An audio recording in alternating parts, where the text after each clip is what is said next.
Muy bien, ya vamos comprendiendo lo que es temperamento y carácter. Seguido a ello, dentro del tema, ya en el punto 5.3 de nuestro texto, tenemos la teoría psicoanalítica de la personalidad. La teoría psicoanalítica de la personalidad está conformada por una teoría psicoanalítica de Sigmund Freud, inconsciente colectivo de Jung, importancia de los factores socioculturales de Karen Horney, los deseos de superioridad de Adler, la teoría psicosocial de Erikson. Muy bien, entonces la teoría psicoanalítica de la personalidad está conformada por 5 teorías. Vamos a ver, ¿quiénes desean participar en este punto? Muy bien, Celinda, ¿cómo está conformada la teoría psicoanalítica de la personalidad? Teoría psicoanalítica de Sigmund Freud, inconsciente colectivo de Jung, importancia de los factores socioculturales de Karen Horney, deseo de superioridad de Adler, teoría psicosocial de Erikson. Muy bien, muy bien. Camacho, ¿cómo está conformado la teoría psicoanalítica de la personalidad? Está conformado por 5 puntos, que es teoría psicoanalítica de Sigmund Freud, inconsciente colectivo de Jung, importancia de los factores socioculturales de Karen Horney, deseo de superioridad de Adler y la teoría psicosocial de Erik Erikson. Muy bien. Sergio, ¿cómo está conformado la teoría psicoanalítica de la personalidad? Buenos días, Licen. Está conformado por 5 puntos. Uno, la teoría psicoanalítica de Sigmund Freud, inconsciente colectivo de Jung, importancia de los factores socioculturales de Karen Horney, deseo de superioridad de Adler y teoría psicosocial de Erik Erikson. Muy bien. Muy bien, entonces ya estamos comprendiendo que la teoría psicoanalítica de la personalidad está conformado por 5 teorías. Vamos a proceder a desarrollar cada una de estas teorías. La teoría psicoanalítica de Sigmund Freud, Sigmund Freud es el padre del psicoanálisis, donde determina que el aparato psíquico está conformado por el ello, el yo y el superyo. Muy bien. Este autor, que es Sigmund Freud, es considerado como el padre del psicoanálisis. Su planteamiento sobre la estructura de la personalidad son relacionados con la base del apartado psíquico. La base del apartado psíquico se divide en 3 estructuras fundamentales diferentes, que es el ello, el el ello, el yo y el superyo. Muy bien. ¿Quiénes desean participar en este punto?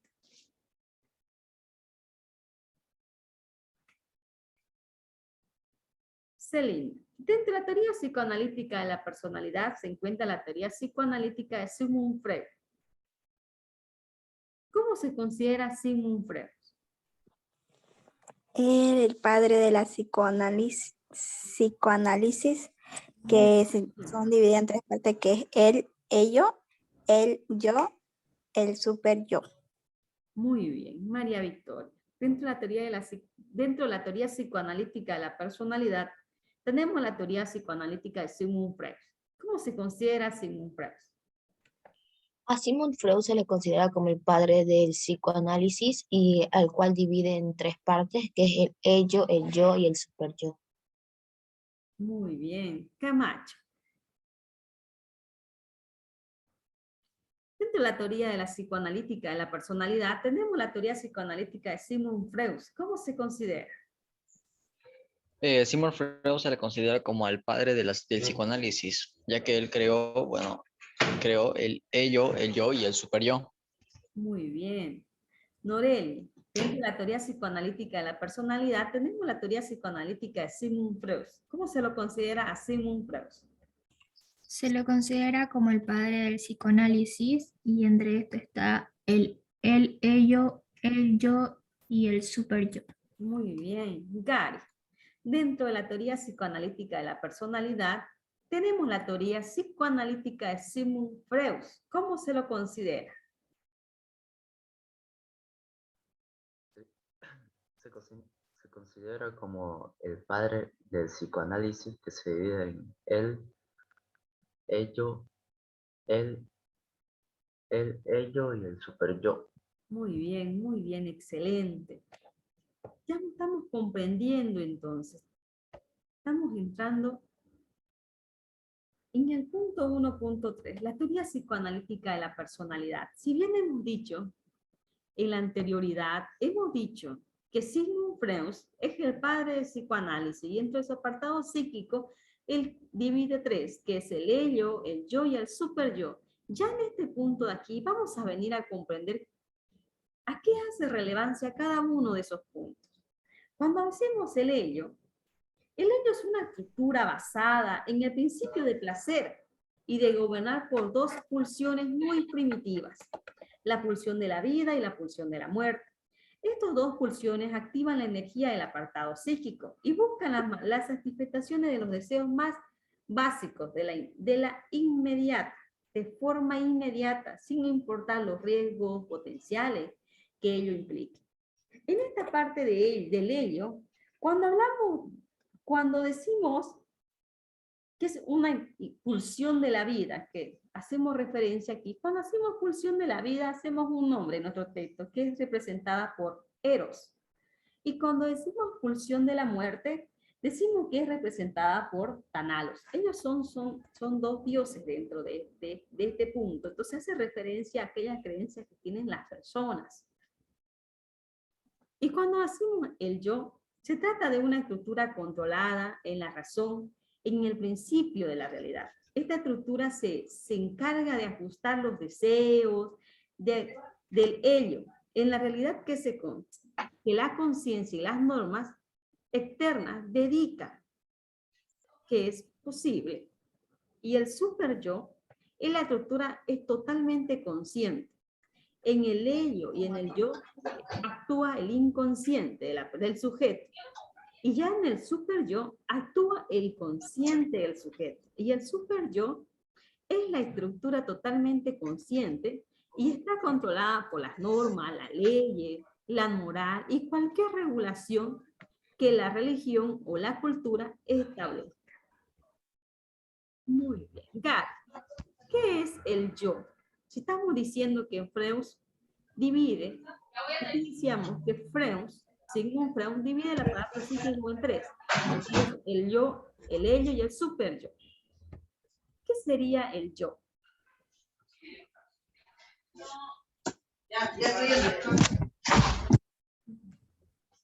Muy bien. ¿Quiénes desean participar en este punto?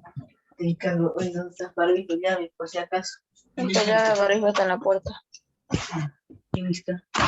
Está 5 pesos. Romelia para tu Un audio. micrófono. Sí, hay un micrófono, por favor, para él. Nayara, ¿qué sería el yo?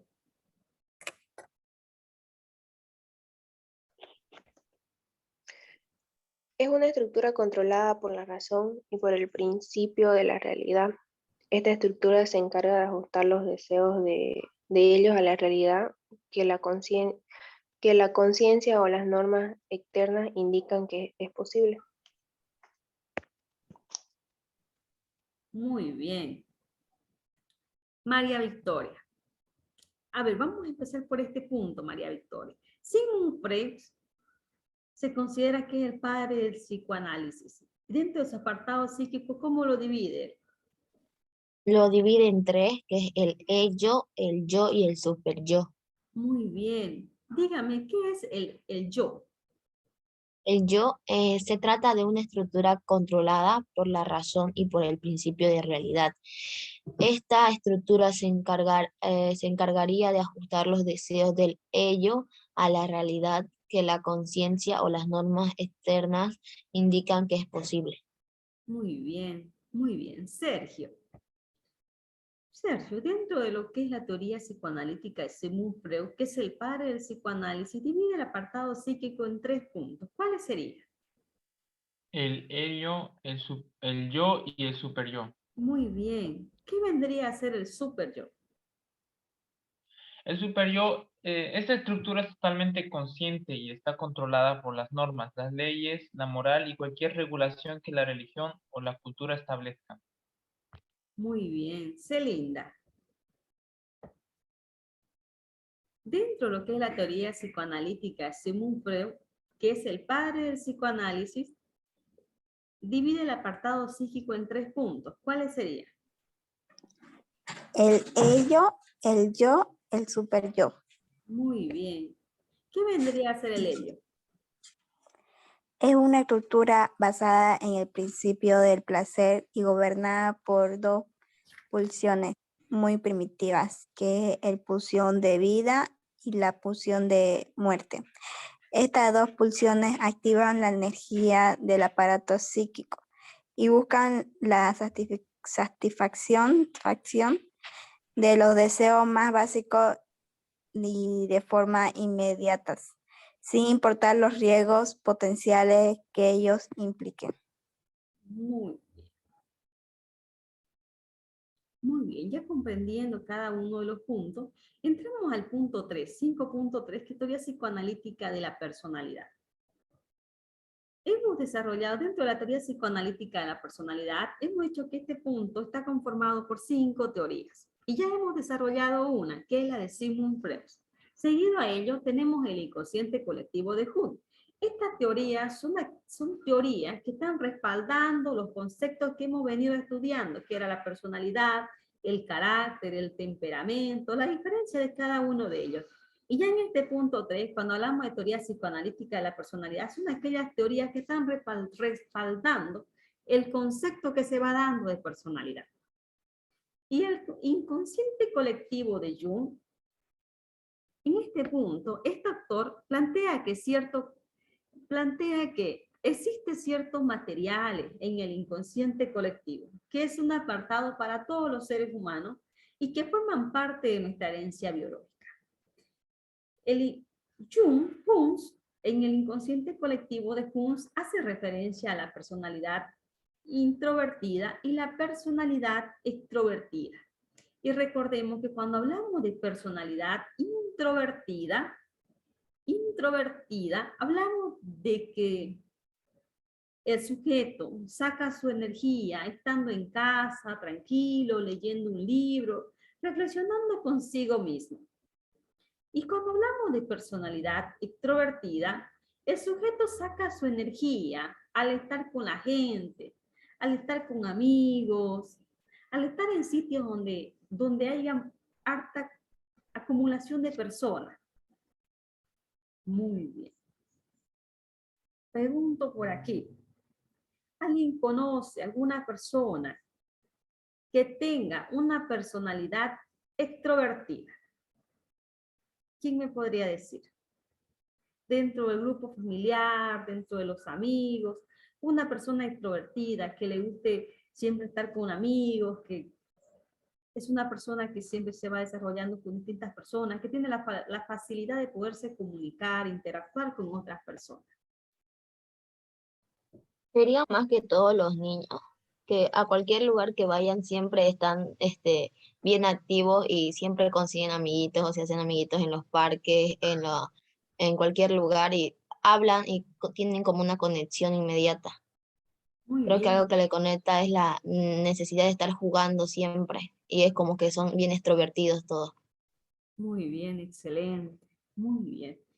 ¿Y quién conocería a alguien que tenga una personalidad introvertida? Estamos diciendo una persona que sea tranquilo, que le guste estar leyendo, reflexionando consigo mismo, que no le guste mucho la interacción con las otras personas. A ver, Gary, adelante.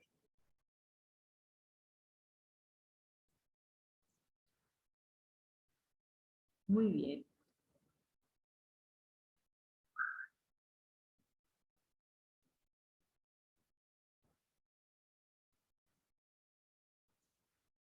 Muy bien. ¿Quiénes desean participar en este punto?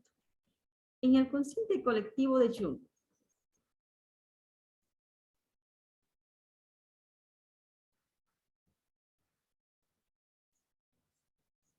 Muy bien, jóvenes. Pasamos al siguiente punto.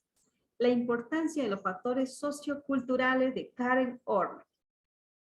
En este punto de aquí, vamos a ver cómo la neurosis es producto de dificultades que se experimentan en el niño, en su desarrollo, ya que a la temprana edad de su estatus social y de las variables culturales que han permitido por parte de sus mismos padres, situaciones de aislamiento, denominaciones de indiferencia, lo que hace que se desarrollen patrones o estilos inadecuados. Se interacciona con los demás. En este punto de lo que es la teoría de Karen Orr, está haciendo referencia a cómo influye,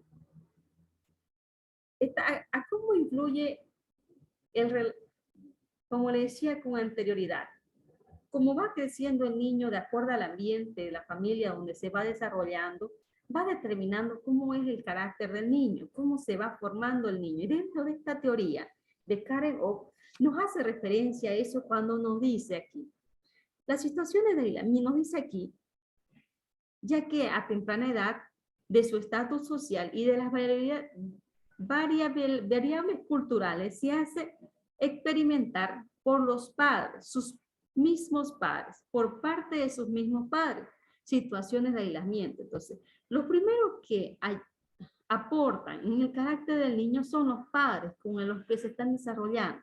Los padres en donde el niño va creciendo en el ambiente donde se está desarrollando. Y en situaciones, estamos hablando de situaciones ya de aislamiento, denominaciones de indiferencia. Cuando existe un aislamiento del niño con el padre, cuando existe una indiferencia, estamos hablando en aquellos ambientes familiares donde surgen ciertas dificultades, ¿cierto? Lo que hace que desarrollen patrones o estilos inadecuados de interacción con los demás. Si el niño dentro de su hogar, a medida que va creciendo, para empezar, el niño va a ir adoptando, va a ir aprendiendo el carácter de los padres, para formar su propio carácter. Pero si el niño pasa en una situación de aislamiento, en una situación de indiferencia, entonces esto, a medida que va creciendo el niño, le va a generar que desarrolle patrones o estilos inadecuados de interacción con los demás. A eso nos está haciendo referencia esta teoría. Esta teoría de Karen Orme, lo cual lo determina en 3 puntos, Karen Orme. Dice, acercarse a los demás, ese sería el primer punto. Ir en contra con los demás y alejarse de la gente. Es así que de adulta una persona podría tener patrones inadecuados. Si el niño crece en aislamiento, en este punto, si el niño crece en aislamiento o en indiferencia con sus padres, ya cuando el niño crezca, sea una persona adulta, referente a nuestro tema, una persona podría tener un patrón inadecuado. Podría tener un patrón inadecuado de carácter. Y hace referencia a 3 puntos, que es acercarse a los demás. Y cuando dice Karen Orr, acercarse a los demás, hace referencia a que esta persona presenta una búsqueda impulsiva de afecto y aceptación con los demás. Este sujeto que ha vivido esta situación que dicen Karen Orr en su vida, cuando ha ido creciendo, en lo que es el aislamiento de los padres o la indiferencia que tienen los padres que le han demostrado dentro de su desarrollo, este niño cuando crezca, o este sujeto, puede buscar acercarse a los demás. Una persona que presta una búsqueda impulsiva de acepto y aceptación de los demás. Puede buscar, o este sujeto en su vida, ya cuando sea una persona adulta, buscar siempre la aceptación de los demás, buscar siempre una búsqueda impulsiva de afecto hacia otras personas ajenas, buscar el afecto de otras personas ajenas, buscar siempre la aceptación de otras personas. Y cuando habla del segundo punto, Karen Orr, que habla de ir contra los demás, que también puede ser otra forma que pueda adoptar el sujeto, ya a medida que crece, ir en contra de los demás. Las personas asumen que está bien aprovecharse de otro, o por lo tanto son hostiles y manipuladores. Es aquí donde la persona se convierte el sujeto en una persona hostil, en una persona manipuladora, por esas características que hemos visto anteriormente. Y cuando es alejarse de la gente, aquí donde esta persona lucha por su independencia y privacidad, genera pocas amistades o procura no involucrarse con los demás. Entonces son estos tres puntos lo que lleva a generar la teoría de Karen Orff, cuando nos hace referencia en este punto de acá al ambiente que se vive con los padres, cuando el niño va creciendo y cómo lo van tratando en su ambiente familiar al niño.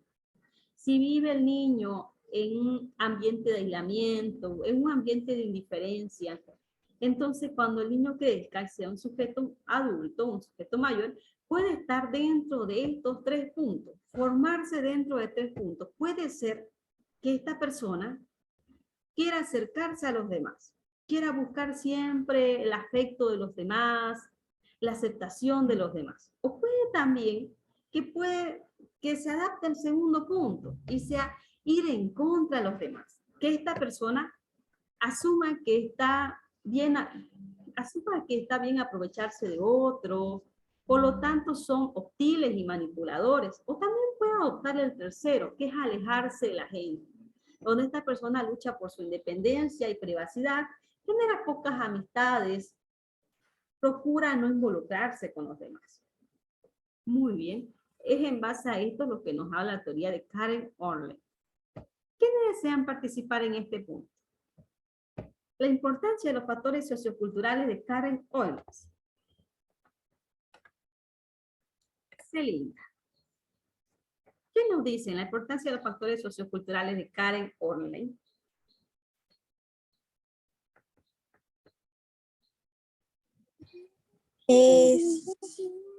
La neurosis es producto de las dificultades que experimentan el niño en su desarrollo, ya que a temprana edad su estatus social y las variables culturales lo hacen experimentar por parte de sus mismos padres situaciones de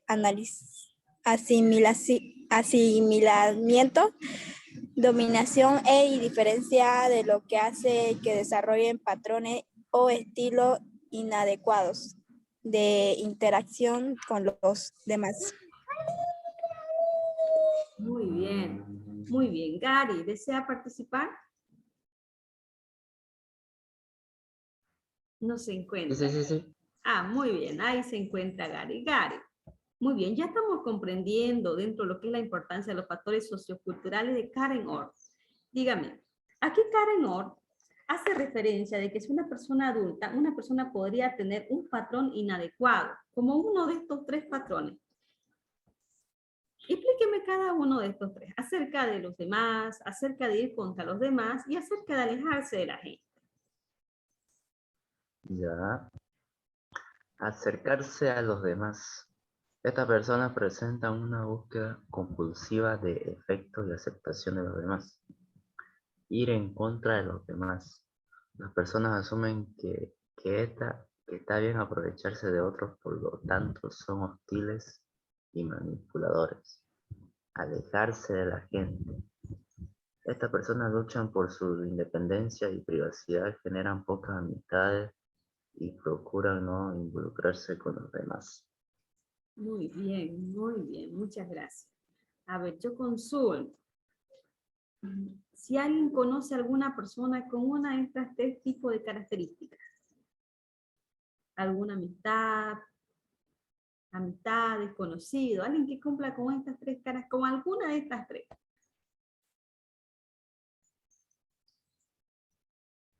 Nadie.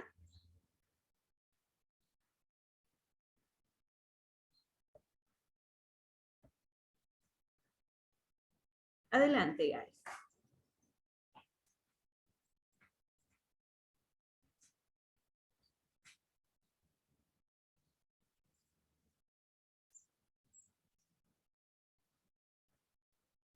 Muy bien, vamos a proceder.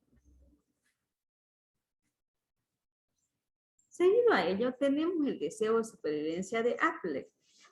En este punto, el deseo de supervivencia de Applet, una persona se desarrolla en base a un proceso de compensación que surge desde la infancia, motivo por los sentimientos de inferioridad que surge del tamaño pequeño y las debilidades que nos caracteriza del niño.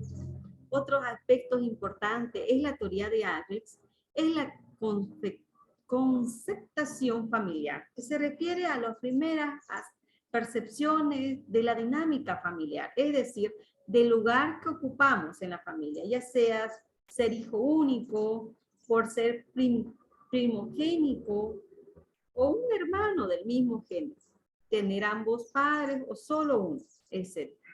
Y cuando hablamos de la teoría psicosocial de Eric Krenz, hacemos referencia a que plantea una relación entre los instintos innatos y las demás sociales, otorgándole a la cultura significación en este conflicto, ya que según la cultura en la que se desarrolla la persona, encuentra cierto conflicto en otras culturas que no se darán.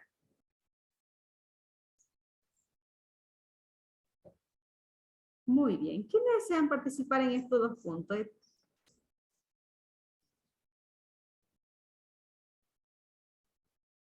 Muy bien. María Victoria. Háblenme del deseo de supervivencia de Adler. La personalidad se desarrolla en base a un proceso de compensación que surge desde la infancia, motivado por los sentimientos de inferioridad que surgen del tamaño pequeño y de la debilidad que nos caracteriza de niños.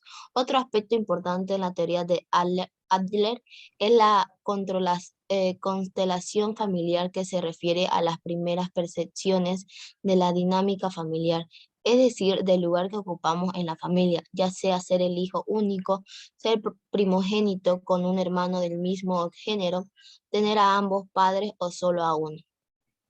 Muy bien, excelente. Muchas gracias. Muy bien, ya hemos finalizado el punto 3 y dentro del punto 3 hemos visto 5 teorías. Ya en este punto, que es el punto 3.4 de nuestro tema, habla de las teorías no psicoanalíticas de la personalidad. Dentro de las teorías no psicoanalíticas de la personalidad están conformadas 3 teorías, que es la teoría humanista de Roger, la teoría de aprendizaje social de la personalidad y la teoría del modelo de rasgos de Kaplan. Muy bien. María, ¿cómo está conformada la teoría no psicoanalítica de la personalidad? Está conformado por teoría humanista de Rogers, teoría del aprendizaje social de la personalidad y teoría del modelo de rasgos de Kaplan. Muy bien, excelente. Muy bien, vamos a proceder a desarrollar estas 3 teorías. Cuando hablamos de la teoría psicoanalítica de Roger, para este autor, cada persona en gran medida es responsable de lo que sucede con su vida. Eso es lo que indica este autor. Cada persona en gran medida es responsable de lo que sucede con su vida. Tanto el destino como el comportamiento está en la mano de cada uno. Por otra parte, no niega la importancia del pasado en el presente, pero considera más importante la capacidad que tiene el ser humano de salir adelante y la tendencia natural al crecimiento de la persona. A esto está haciendo referencia a esta teoría, que es la teoría humanista de Roger. La teoría del aprendizaje de la sociedad de la persona, social de la persona, es donde la persona es fruto de un proceso de aprendizaje. Desde pequeño aprendemos a la información, qué es el pensamiento, qué sostiene nuestras conductas y que aprendemos también las conductas mismas. Esto sucede porque observamos a los demás comportarse de una manera determinada. Nuestros primeros modelos de comportamiento son nuestros padres. En esta teoría de aprendizaje social nos hace referencia que el primer modelo de aprendizaje para el niño son los padres. Es donde el niño se va desarrollando, que es el hogar. Ya dentro de lo que es, para finalizar, tenemos la teoría del modelo de rasgos de Kaplan. En esta teoría, la persona en la conformación de diferentes rasgos que se encuentran presenten en todas las personas en otras dimensiones. La teoría de Carre significa la clasificación de personalidad en 16 factores de personalidad, que incluso hoy en día se considera el momento de evaluar la personalidad. En esta teoría, Carle elaboró 16 factores de personalidad, 16 factores que actualmente se están tomando en cuenta, que actualmente se están utilizando. Y a su vez, Catlett divide en 3 los rasgos que componen la personalidad, que se vendría a ser los rasgos temporales, los rasgos dinámicos y los rasgos de habilidades. Y este determina que los rasgos temporales son determinados de forma innata y que por lo tanto muestran mayor estabilidad a través del tiempo. Y los rasgos dinámicos son los rasgos que pueden variar según la intensidad de los impulsos y del grado de privación o de sociedad. Entre estos estarían la motivación y los deseos respectivos. Y los rasgos de habilidades, que se refiere a la destreza que tiene una persona para desarrollar ciertas tareas y con las que cada persona se caracteriza. Muy bien. ¿Quién desea participar en este punto?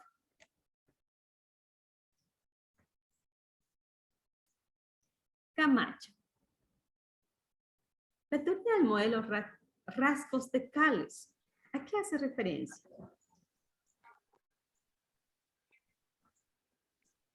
Hace referencia a la personalidad. Esta es la conformación de diferentes rasgos que se encuentra presente en todas las personas de otra dimensión. La teoría de Heschel ha significado la clasificación de las personalidades 16 en 16 factores de personalidad, que incluso hoy en día se consideran en el momento de evaluar la personalidad. Muy bien, muy bien. Nayar, dentro de los rasgos que componen la personalidad, Catlett los divide en 3. Hábleme de los rasgos temporales. Los rasgos temporales, temperamentales, ¿será? Perdón, Son temperamental. determinados de forma innata y que por lo tanto muestran mayor estabilidad a través del tiempo. Muy bien. Hábleme de los rasgos dinámicos. Estos rasgos se pueden variar según la intensidad de los impulsos y el grado de la privación o sociedad. Entre estos estarían la motivación y los estados afectivos. Bien, muy bien. Hábleme de los rasgos de habilidades. Se refiere a la destreza que tiene una persona para desarrollar ciertas tareas y con las que cada persona se caracteriza. Muy bien, excelente, muchas gracias. Muy bien, jóvenes, con eso estaríamos cerrando lo que es el tema 5. El tema 5 solamente estaba conformado por 4 puntos, en los cuales se ha ido desarrollando lo que es el concepto de personalidad, cómo consideraba la gente y cómo considera la psicología moderna. Hablábamos también de las teorías que ya van respaldando a lo que es el concepto de personalidad, temperamento y carácter. Muy bien, voy a salir un instante de la sala. Muy bien, jóvenes.